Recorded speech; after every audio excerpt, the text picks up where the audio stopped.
Hello, everyone. Welcome to this presentation of... now we have the presentation. Okay, so my name is Piotr Kozlowski, and I'm here to talk to you a bit about Hebrew, about its ancient form, the biblical Hebrew, and its modern form, the Israeli Hebrew, and how it happened, how the shift happened, how it happened that Hebrew was revived, brought back to life after a very long time. So it is actually a very relatively well-known story. I'm sure many of you, if not most of you, have heard it. Hebrew is often brought up as a paragon of success of language revival. It's the only language in recorded history to go from 0 native speakers to around 6 million native speakers today. So it's a tremendous success. It's described as the only language that truly has come back from the dead. Is Hebrew really a living fossil of a language? Was the revival really putting the clock backwards by 2,000 years? Actually, it's a bit more complicated, and this presentation is dedicated to telling you a bit more about the details of this story.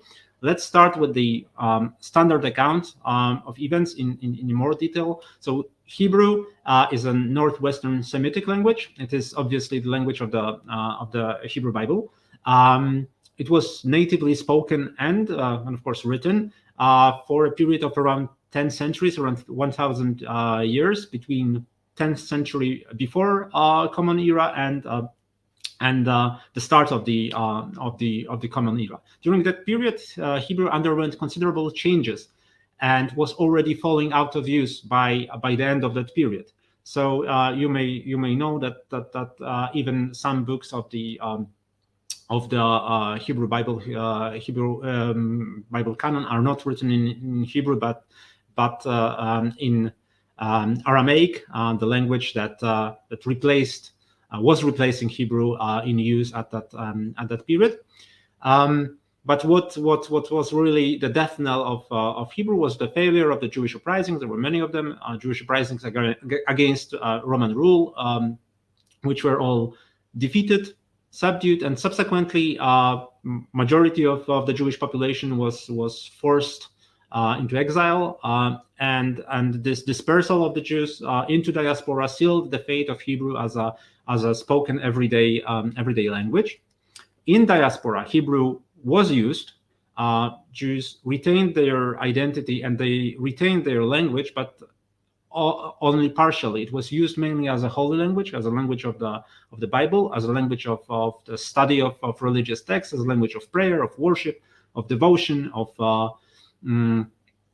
religious arguments. So that was its main use. Meanwhile, at the same time, Jews spoke natively as their home language, as their mother tongues, very many different languages, mostly closely related to the language of the place they were living, the language of their environment, but usually with a strong component of Hebrew vocabulary. So the formula would be that the neighbor's language plus Hebrew vocab equals Jewish language, and this is why it makes sense of speaking of Jewish languages as separate from the neighborhood. There are two major exceptions, and those are by far the best known Jewish languages, Yiddish and Ladino, which both for historical reasons stood up sharply from their neighborhood. So they're very different from the language of the countries and lands that they were spoken the longest. But that's a fascinating story, but it's a slightly different story. As for Hebrew, the standard account goes that it had no native speakers and was basically dormant for close to 2,000 years until something new happened, and that something new was the Enlightenment, which the European Enlightenment, which was mirrored by the Jewish Enlightenment, the movement called Haskalah, and reaction to European nationalism, which brought modern concepts of nation state, and also national language. So those concepts were adopted in Europe in the aftermath of the French Revolution, mostly. So in the late 18th and early 19th century, gradually, of course, and they were also adopted by the European Jews who started to identify themselves not only as a distinct religious community, not only as a distinct cultural community, but also as a nation in a modern sense. So there were many in the 19th century. There were many Jewish national projects, both in political and in linguistic terms, and they had various ideas about where the Jewish state should be. Should Jews have a separate state or not? And ultimately, the most successful project was Zionism, which basically called for return to the Holy Land and creating there a political homeland as a modern state for the Jewish nation. And in parallel, there were many ideas about the language. What language should be adopted? Should a single language be adopted as the language of Jewish nation? And if so, which of the languages should fulfill that role? The important figure here was a man called Eliezer ben Yehuda, who embarked on seemingly foolhardy but ultimately successful mission to reinstate Hebrew as native language. So starting with his own children. So he basically, his son Itamar ben Avi is supposed to be the first native speaker of Hebrew in the modern era, because his father and mother spoke only Hebrew. By design, they spoke only Hebrew too. To him, it was an uphill struggle, but ultimately it was successful. It has Ben Yehuda was very charismatic, so he had his followers who copied his program basically, and as a result, Hebrew became again a language of everyday life. And this story, the story of Hebrew's revival, basically ends or is fulfilled by the creation of the regaining independence of the state of Israel, and its institutional embrace of Hebrew. So Hebrew became not only the official language of the state, but also the main language of its day-to-day life, its culture. And a lot of resources were and still are assigned for the effective teaching of Hebrew, notably to newcomers, to new immigrants, because Israel, as you may know, continues to accept Jewish immigrants from all over the world. And one of the things that they are provided with is instruction to learn Hebrew, because it is expected that as soon as possible they would start using Hebrew in their daily life. They will not, obviously, they will not be native speakers of Hebrew, but they would become competent speakers of Hebrew, and their children brought up in Israel would speak Hebrew natively. So that's the expectation, and also that's the more or less the reality. The number of native speakers of Hebrew is growing actually quite fast, because the birth rate in Israel is quite high. Okay, so that's more or less the standard account, but it's a very rough draft, and we need to add all kinds of nuance to it. First of all, when we talk about Hebrew dying off or becoming dormant, it's not clear what kind of Hebrew it was. And what I want to stress here again is that there is a profound difference between the language of the Bible and within the language of the Bible, between the language of various parts of it and the language of the later period, so-called Mishnaic Hebrew. Mishnah is the oldest part of Talmud, and Talmud is a very important religious text for rabbinic Judaism. So those are different, really different languages.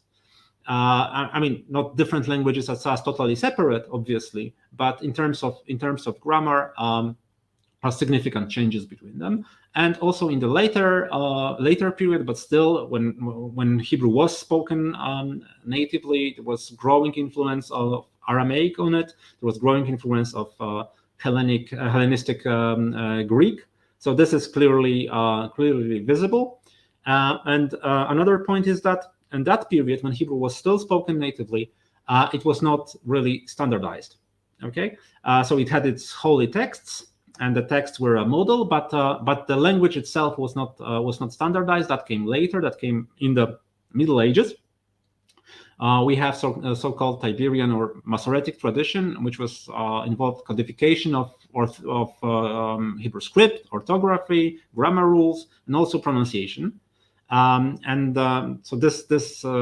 basically, the Hebrew as we know it, the biblical Hebrew as we know it, actually was sort of not created, but standardized only in Middle Ages, and it was not standardized in one single version, especially as regards pronunciation and what's called incantation style. So the ways to basically to pray and chant during the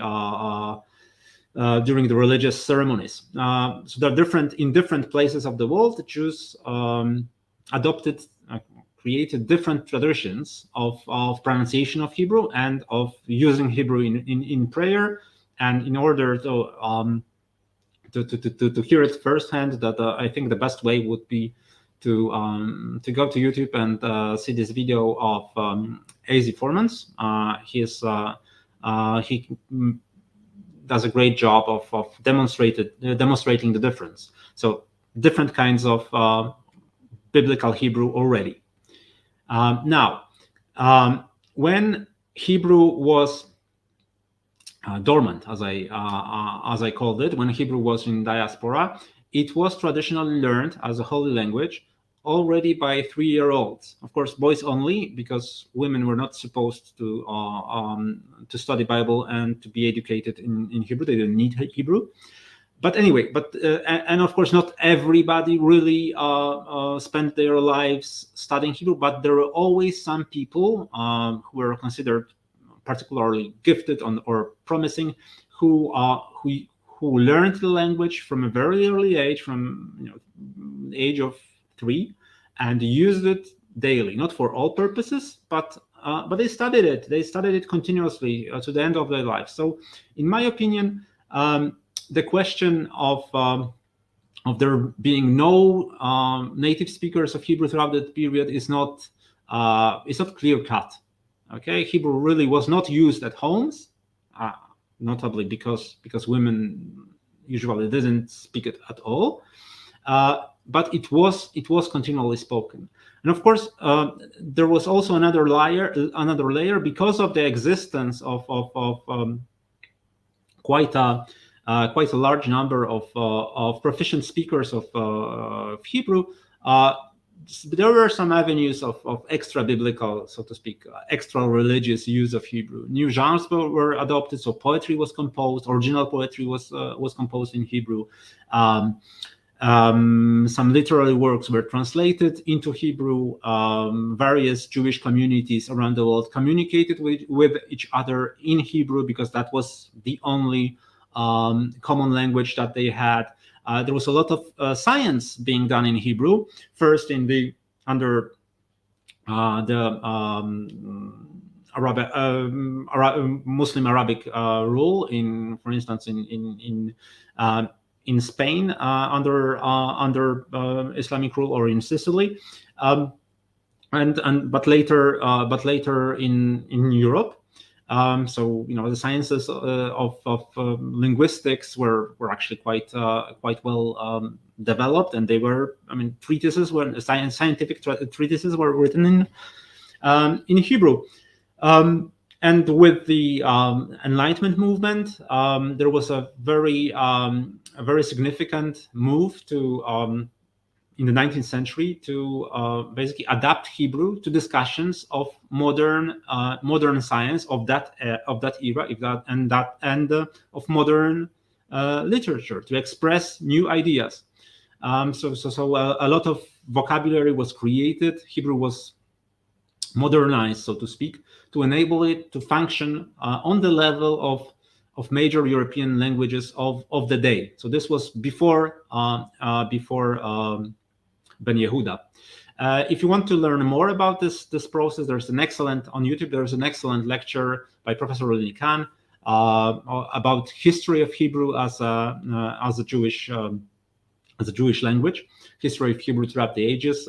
It's a part of the very good lecture cycles by Ilara, focusing on different Jewish languages. I fully recommend it. And finally, we need some nuance when we discuss the revived Hebrew, because revivalists were conscious about the vocabulary. They were aware of the words, and they created neologisms out of biblical roots, and they were actually very conscious about pronunciation, trying to be as authentic as possible, but they were less conscious about syntax and semantics. They were less aware of it. As a result, modern Hebrew has remarkably Semitic morphology.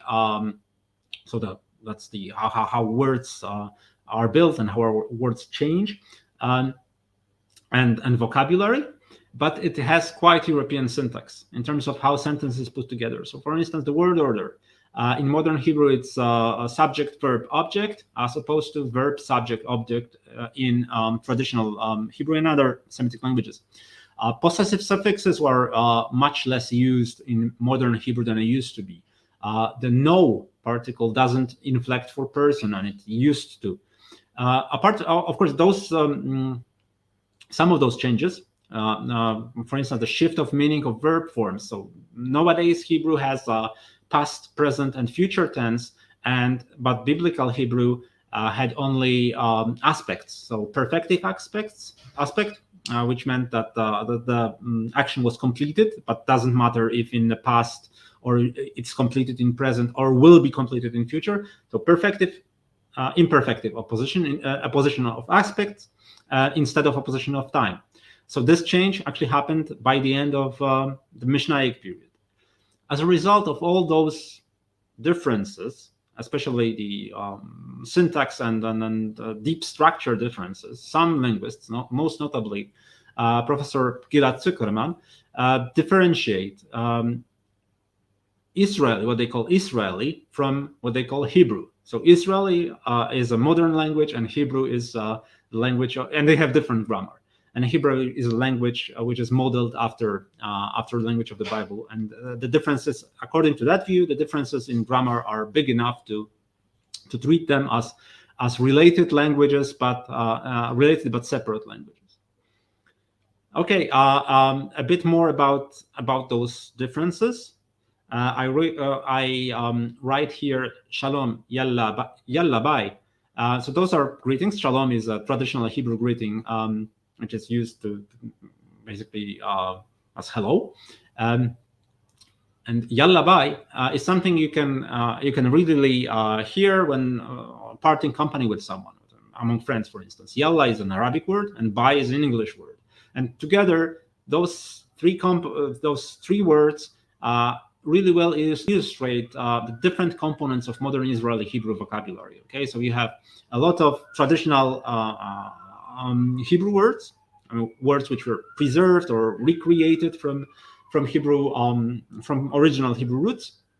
You have a lot of Arabic vocabulary, and you have a lot of internationalism. You have a lot of English vocabulary creeping into Hebrew these days. So this means that modern Israeli Hebrew is a language of many flavors. What's really interesting, and it's particularly interesting for me as I'm Polish, so it's quite striking how many of the Hebrew idioms or ways of speaking. For instance, one of the questions you ask people daily is "Manishma." This literally means "what's heard," and it's the pragmatic meaning is "how are you," but it's basically a literal translation of Polish "co słychać," again meaning literally "what's heard." On the other side of the spectrum, you also have an expression "mata dafuk," which literally means "are you What are you? Noct? And again, in Polish, we have an expression "stuknięty jesteś," which literally means the same, and the pragmatic meaning in both cases is are you crazy or something? So I'm not saying that these particular expressions came specifically from Polish, because they have parallels in many other languages of Central and Eastern Europe. But what I'm saying is that in Hebrew there is a large layer of those Central Eastern European deep structural elements, ways of saying things that people unconsciously use. That basically Hebrew revivalists brought from their native languages.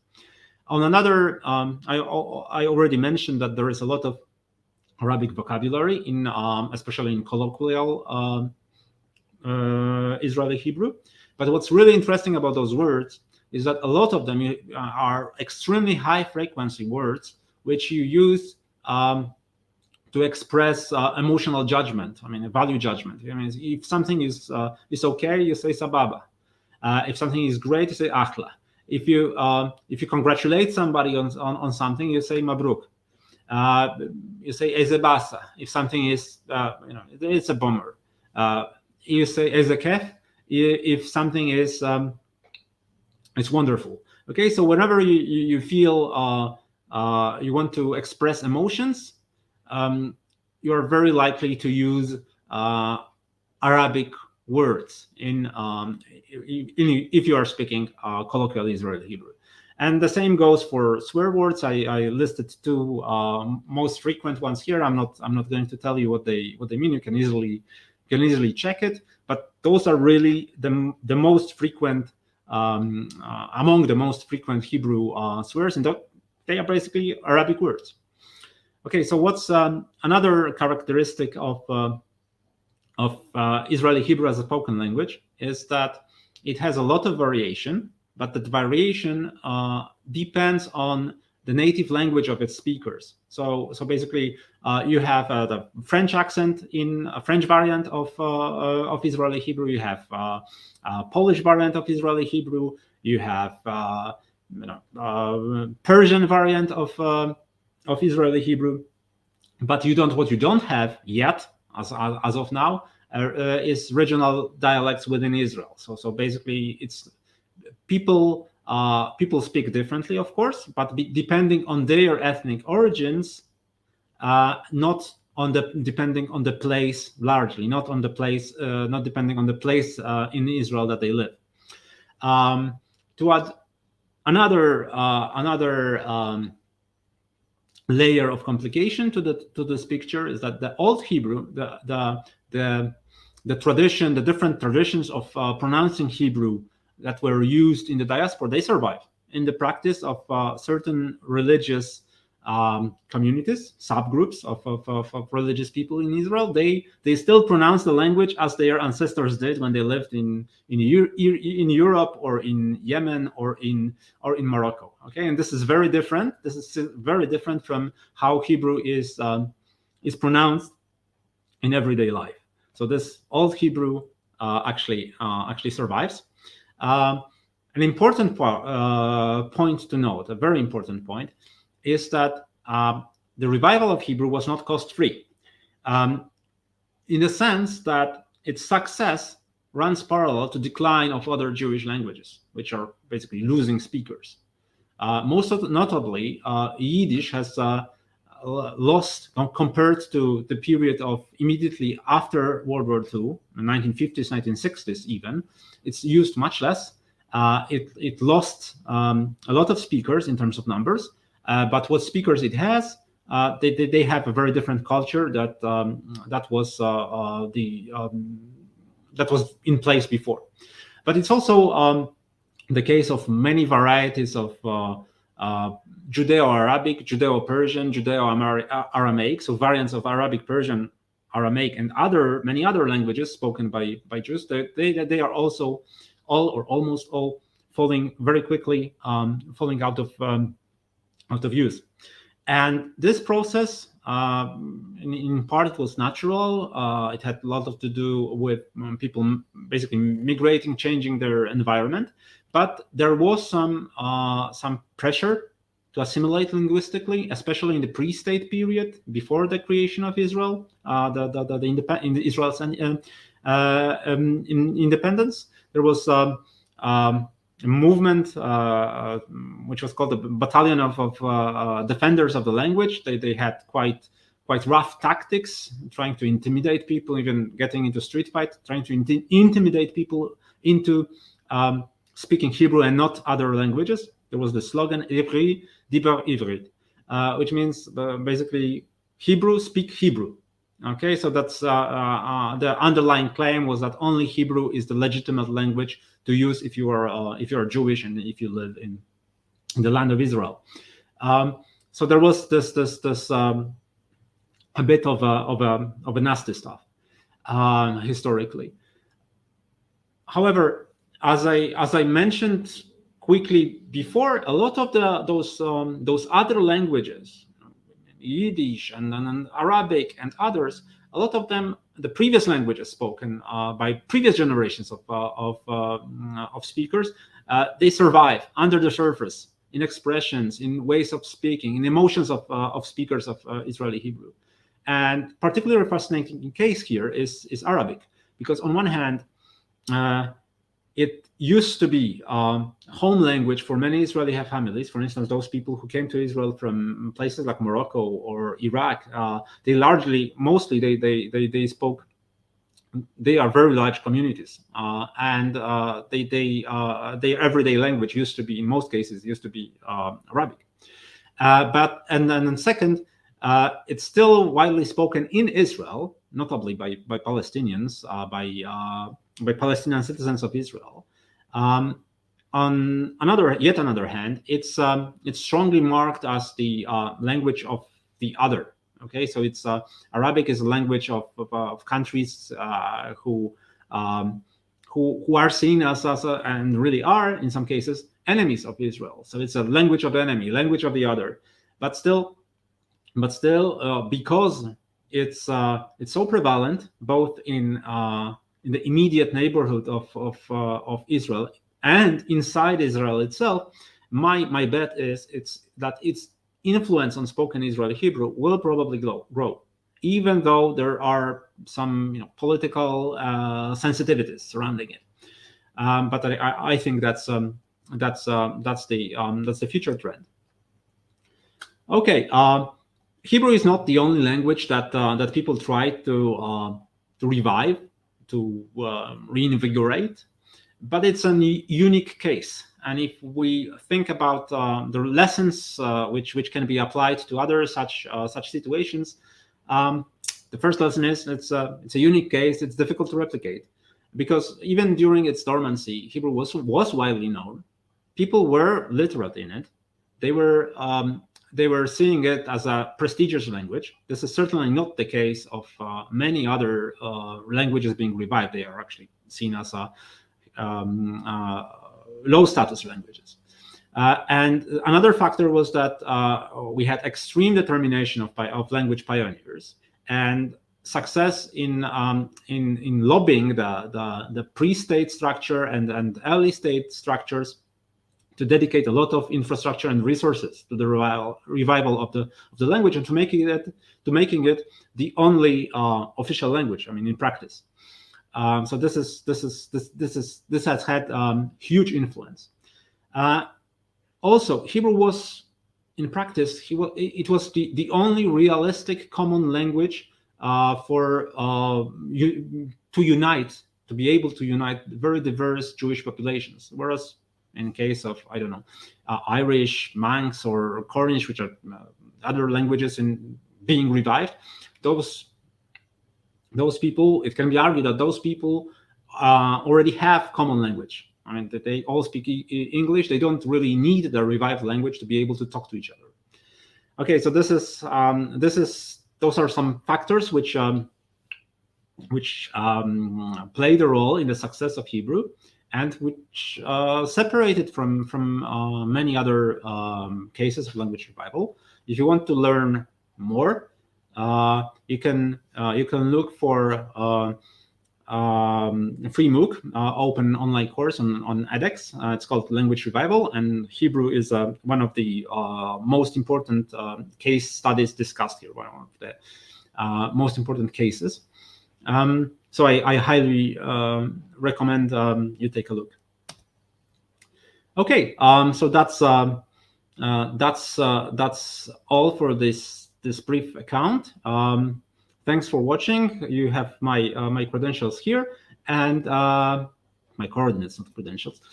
Anyway, let's now shift to questions, because I see that there are a few. Okay. Are these variations according to the ethnical origin usually transmitted to children, or is Hebrew quite homogeneous among children scholarized in Israel? My impression is, okay, let me tell you, in general, they're not transmitted, so that's a short answer. So Hebrew is quite homogeneous still, but there is some caveat, and this involves how schools are organized in Israel. So there are 4 education streams, 4 separate education streams, and the separation is on the basis of religiosity. Well, one of the streams is for Arabic language education, for Arabs, for Arab citizens of Israel. But there are 3 Jewish streams. The secular one, the national religious ones, or religious one, and the ultra-Orthodox. And actually, in the latter case, Hebrew as used by ultra-Orthodox people in Israel, it's they use the language a bit differently. For instance, they don't really use slang because of their lifestyle.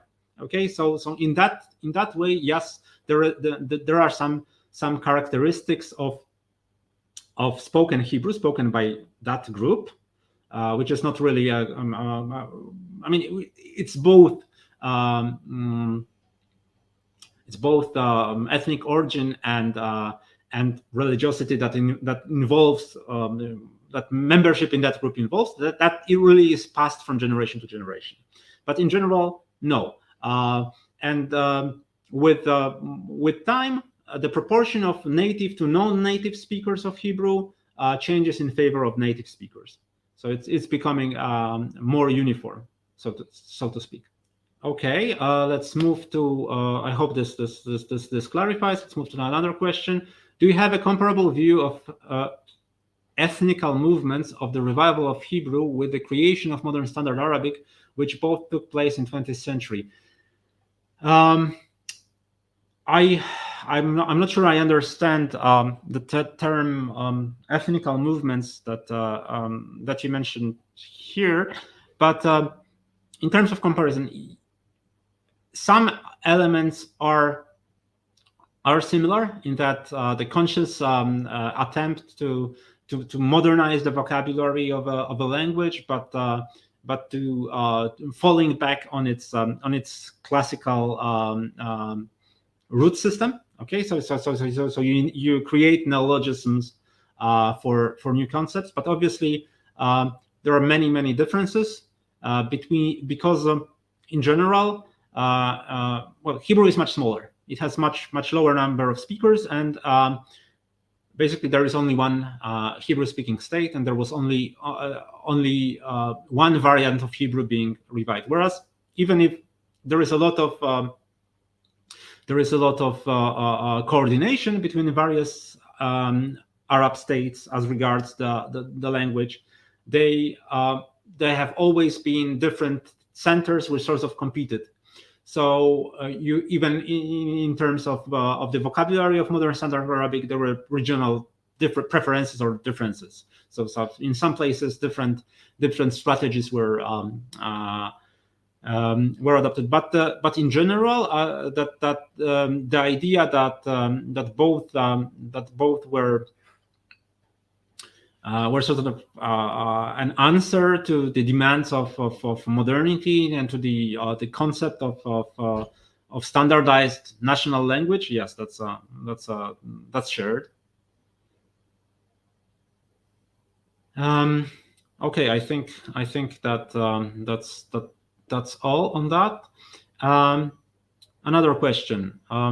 When learning Welsh, I was told that modern Welsh teaching programs for adults are based on the Ulpan system used in Israel, Ulpan in Welsh. Do you know what the idea, theory behind the Ulpan system was? I must confess, I don't know how it originated.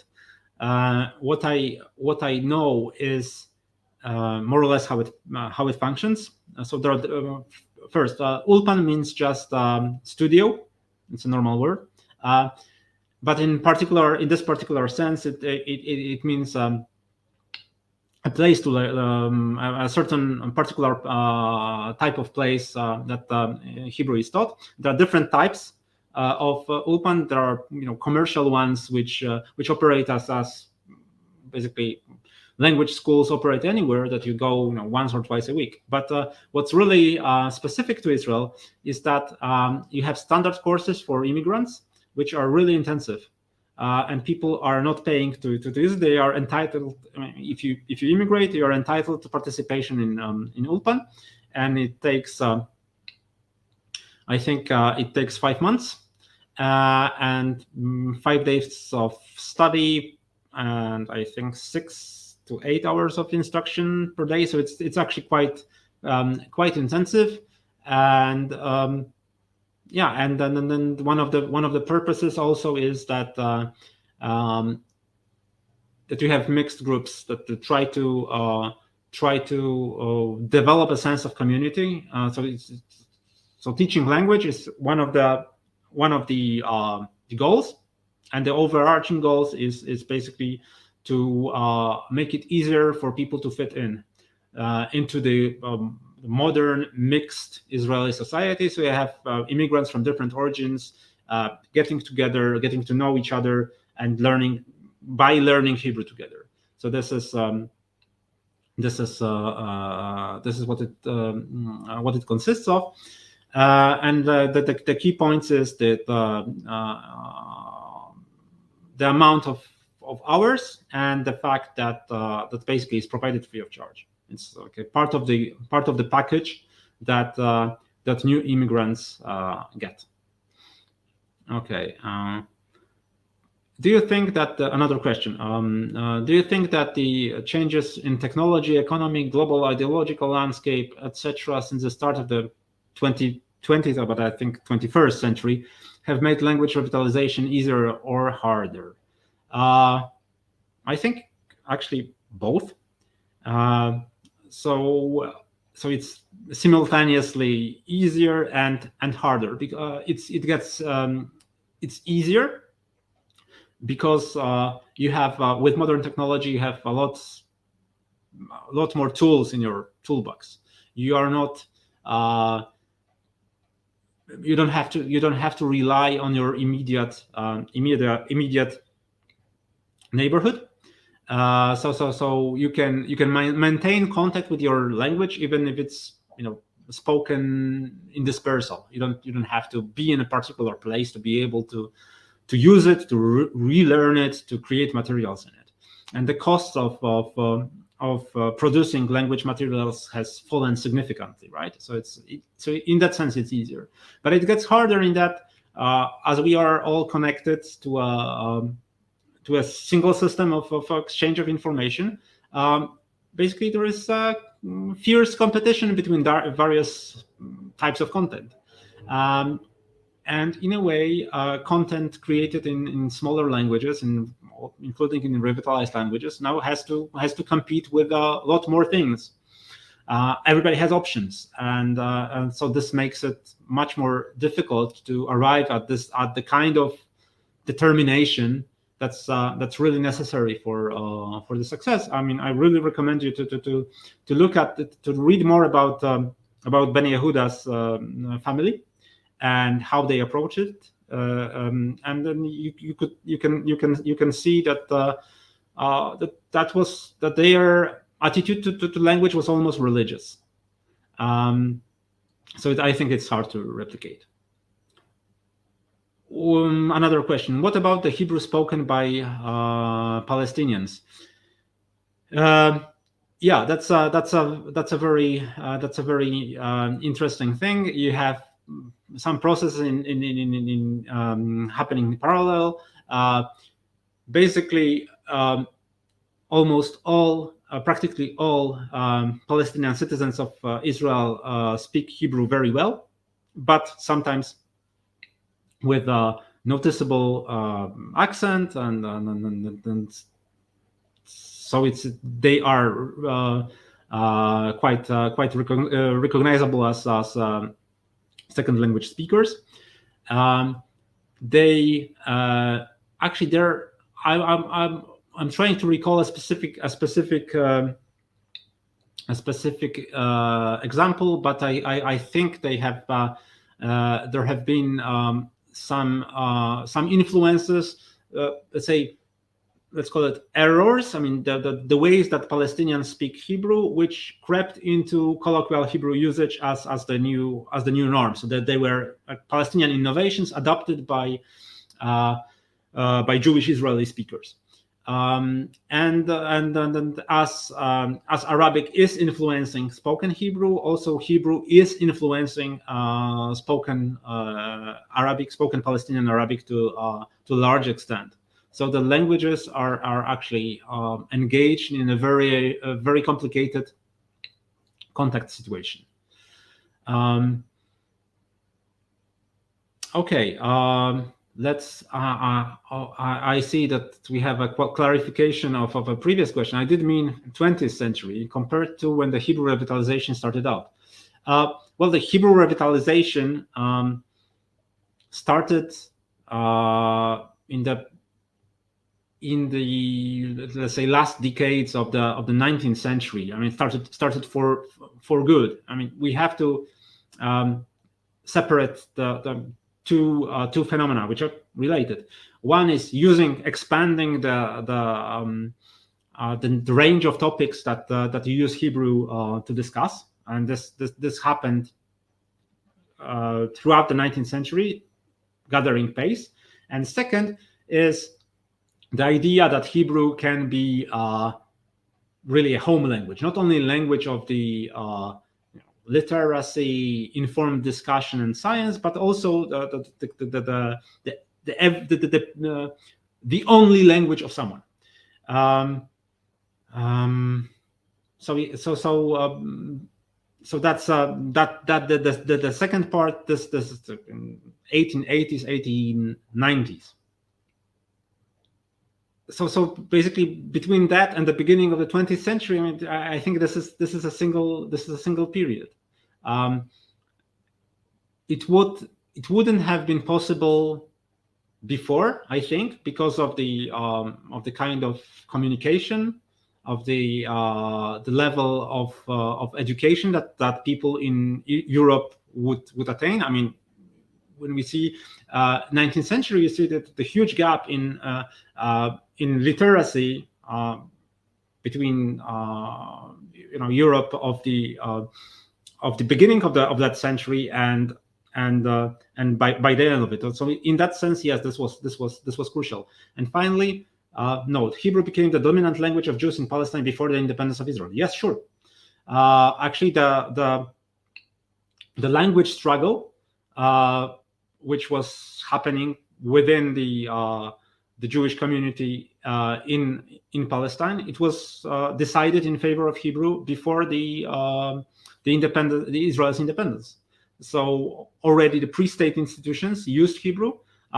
Hebrew University was functioning, and its language of instruction was Hebrew. Other institutions were using Hebrew. So yeah, so that's certainly true. And thank you for noting this. This is certainly important. Okay, I think there are no more questions. I hope you enjoy the talk, and I encourage you to search for more info on both on specific case of Hebrew and on language revival in general. This is a fascinating topic, and if you want to get in touch to discuss it further, I'm open to it. You have my my Twitter and Telegram places you can find me here. That would be all. Thank you so much. Thanks for watching, and bye.